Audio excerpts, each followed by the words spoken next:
I first saw Elias in the corner booth of that old diner on Maple Street in Milford. It was a rainy Tuesday in October 2023, the kind where the windows fog up from the steam of coffee pots. He sat alone, stirring his mug with a spoon that clinked softly against the ceramic. The smell of burnt toast hung in the air, sharp and familiar. What drew me wasn't his looks, though he had a quiet handsomeness, dark hair falling over his eyes. It was the way he paused, mid-stir, and looked up as if sensing me. Our eyes met, and something tugged inside me, like a thread pulling tight. I was there for my shift, wiping counters, but I lingered by his table longer than I should have. He ordered black coffee and a slice of pie. His voice was low, steady. "You work here often?" he asked. I nodded, feeling foolish. That clink of his spoon, it echoed in my mind later like a warning bell I ignored. We talked briefly. He was new in town, fixing up an old house on the edge of the woods.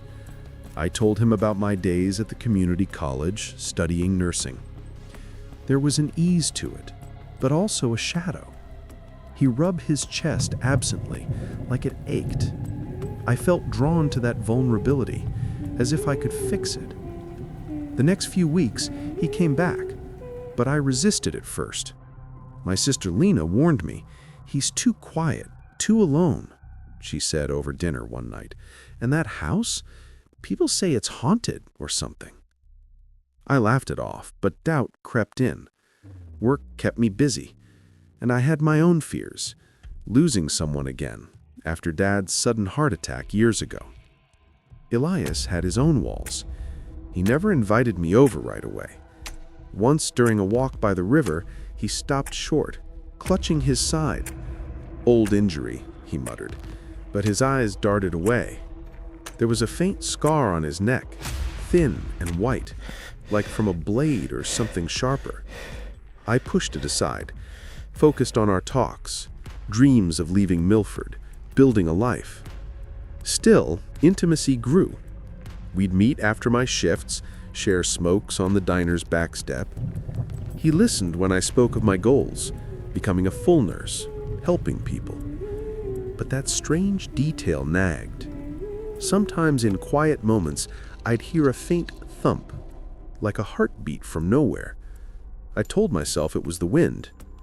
One evening, under the dim porch light of my apartment, everything shifted. Rain pattered on the roof as we sat close. "I can't keep away," he whispered, his hand on mine. We shared our secrets then, his family curse, whispers of hearts that failed too young. Mine, the guilt over not saving Dad. He pulled out a small silver locket from his pocket, empty inside. "Promise me," he said, "if anything happens, keep this close." We clasped it together, a private ritual. It felt like sealing a door behind us, no turning back. His kiss was gentle, tasting of coffee and rain. I surrendered fully, heart racing. For a brief time, it was perfect. We spent a Sunday driving out to the lake, the sun warm on our skin. Elias packed a picnic, cheese sandwiches, apples from the market. We lay on a blanket, his head on my lap. Laughter came easy. The water lapped softly, birds called overhead. He traced my palm with his finger. "This is real," he said. I believed him. The air smelled of pine and fresh water. No shadows then, just us. It was fragile like glass, but I held it tight. Then came the blow. It was late November, cold snapping in the air. Elias collapsed in his kitchen while I cooked dinner. He gasped, hand to his chest. "My heart," he choked out. I called 911, but by the time they arrived, his pulse was faint. At the hospital, the doctor explained, a congenital defect, hidden for years. That scar on his neck? From a childhood surgery gone wrong. It connected. The rubs to his chest, the thumps I'd heard, his own heartbeat, erratic, foreshadowing this. He slipped into a coma that night. I sat by his bed, holding his hand, the beeps of machines echoing like accusations. Grief hit first, then obsession. I visited daily, whispering promises, but as days blurred, something darker stirred. One night, alone in his house to gather his things, I heard it, a steady thump from the walls, like a heart beating. I searched, found nothing. Denial set in. "He'll wake," I told Lena. She begged me to let go. Rage followed. Why him? Why us? The thumping grew louder in my dreams, pulling me back to his house. I started staying there, ignoring work. The air turned cold, stale like meat left out. Shadows seemed to move in empty rooms. One evening, the freezer hummed oddly. I opened it, empty, but the thump came from inside. Terror built. I bargained with the silence. "Give him back." Footsteps echoed upstairs when no one was there. His scent lingered, faint and coppery, like blood. My unraveling felt inevitable, driven by love twisted into something monstrous. I couldn't leave. His absence clawed at me. In the end, after the funeral, I couldn't bear to bury all of him. The hospital had removed his heart for tests, defective, they said. But I claimed it, slipped it into a jar of salt in my bag. No one noticed. Back home, I placed it in the freezer, wrapped in plastic. It sat there frozen, a cold weight. Nights blurred. The silence was worse, empty, accusing. I lost my job, friends drifted. Lena stopped calling. I sat by the fridge, listening for any beat. The house grew colder, shadows longer. Sometimes in the quiet, I wonder if it was ever his heart at all.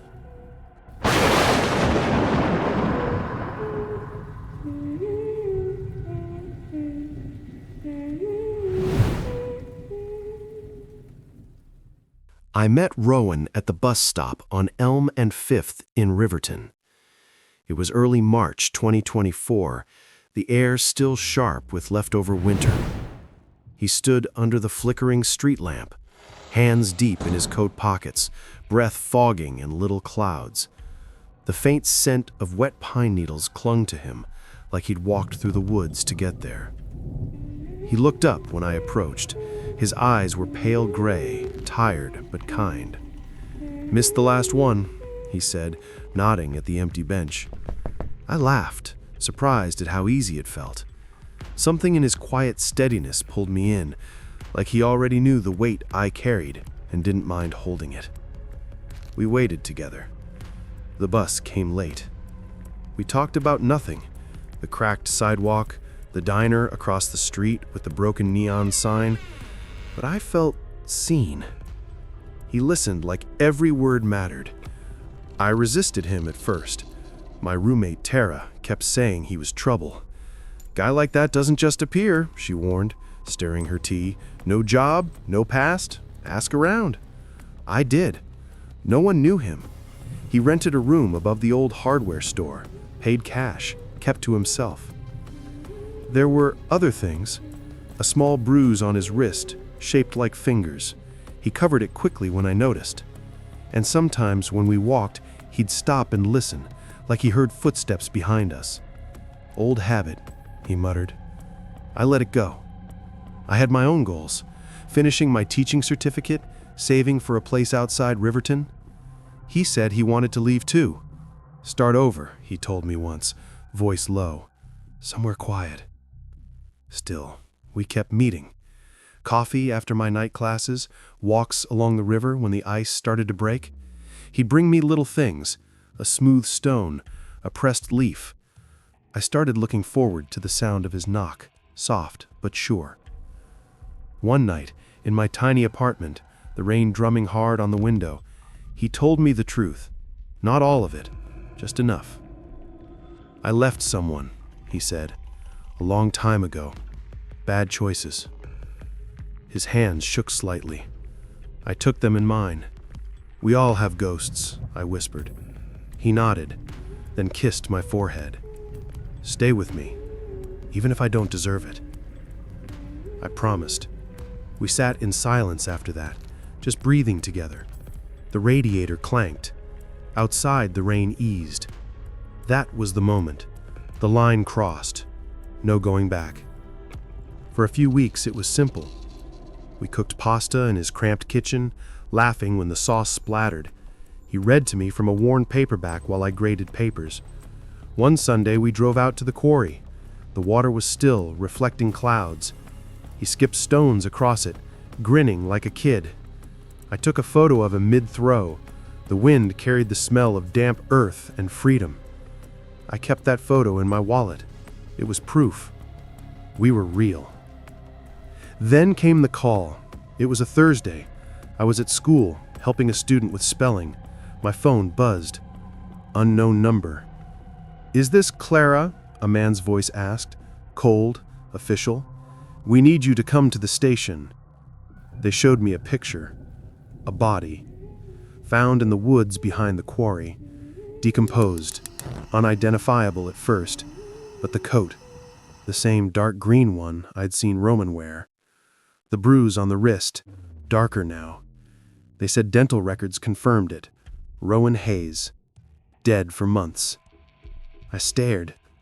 My mouth went dry. "That's impossible," I whispered. The detective leaned forward. "You knew him?" I nodded, slowly. The room smelled of stale coffee and printer ink. They asked questions. When did I last see him? What did we talk about? I answered in fragments. The walks, the quarry, the promise. They wrote it down. One officer looked at me strangely. "You said you goodbye?" he asked. I nodded again. "That night, in my apartment." But the dates didn't match. The body had been there since January, before we met, before the bus stop, before the pine scent and the gray eyes. I left the station in a daze, walked home through the drizzle. My keys slipped from my fingers twice. Inside, I sat on the floor. The silence pressed in. No knock, no soft voice, just the hum of the fridge. That night, I heard footsteps in the hall, slow, deliberate. I opened the door, empty, but the air smelled faintly of wet pine. I closed it, locked it, sat with my back against the wood. The footsteps came again the next night, and the next, always stopping outside my door. I stopped answering, stopped sleeping. Tara moved out, said I talked to someone who wasn't there. I kept the photo, kept his stone on the windowsill. Sometimes in the quiet, I'd whisper, "I'm still here." The footsteps would pause, then fade. The police closed the case. Suicide, they said. No note, no family.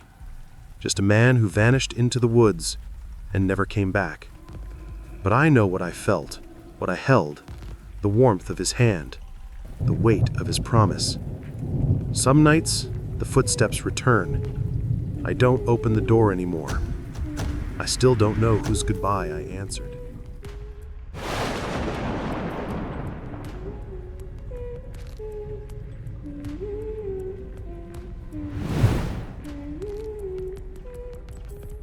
I met Theo at the local library in Harlowtown.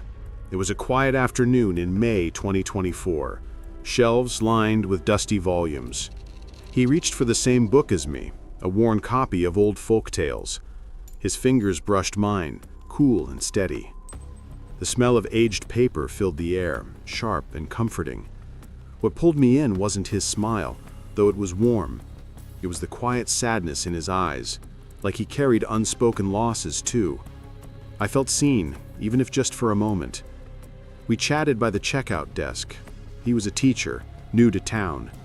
I worked at the flower shop down the street. That cool touch lingered in my mind. But I held back at first. My wrists itched under long sleeves, fresh stitches hidden from a bad night weeks before. Friends like Sarah warned me, "You're not ready," she said over coffee. "Give it time." Practical things got in the way too, my night shifts, his long hours grading papers, and a subtle unease. Sometimes he'd stare off, whispering, "Not again," under his breath. I shrugged it off. We still met for walks, sharing bits of our lives. I dreamed of opening my own greenhouse, growing rare blooms. He talked of writing a book. Intimacy built slowly, despite the walls. One rainy evening in his small apartment, we crossed the line. Candles flickered on the table. I rolled up my sleeves, showed him the stitches. "This is me, broken but here." He traced them gently. "We'll fix it together." We exchanged rings, simple bands from a local fair, as a promise. It felt final, like stepping off a cliff. His kiss sealed it. For a short while it was bliss. We picnicked in the park one sunny day, blankets spread under oaks, sandwiches from the deli. Laughter echoed as we fed ducks by the pond. The grass smelled fresh, cut that morning. His hand in mine warmed me. No worries then, just us. Then it shattered. In July, during a drive home from dinner, Theo swerved to avoid a deer. The car flipped. I blacked out to the screech of metal. When I woke in the hospital, he was gone. Internal injuries, they said.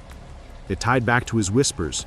A past accident, survivor's guilt he never fully shared.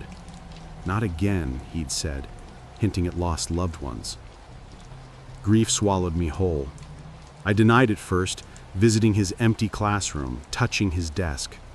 The silence there was deafening, like a void sucking in sound. Obsession grew. I wandered his apartment at night, smelling his cologne on pillows, faint, fading. Footsteps creaked in the hall when I was alone. I bargained with the dark. "Bring him back, please." Rage hit next. Why didn't he see my pain?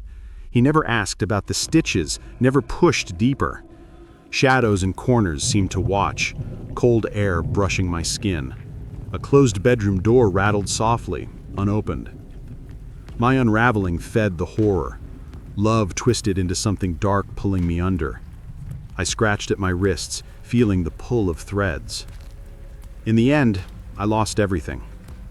Sarah stopped coming by. The flower shop let me go. I sit alone now, in the quiet house we shared briefly. Nights stretch long, empty rooms echoing. Sometimes I wonder if the stitches were ever mine.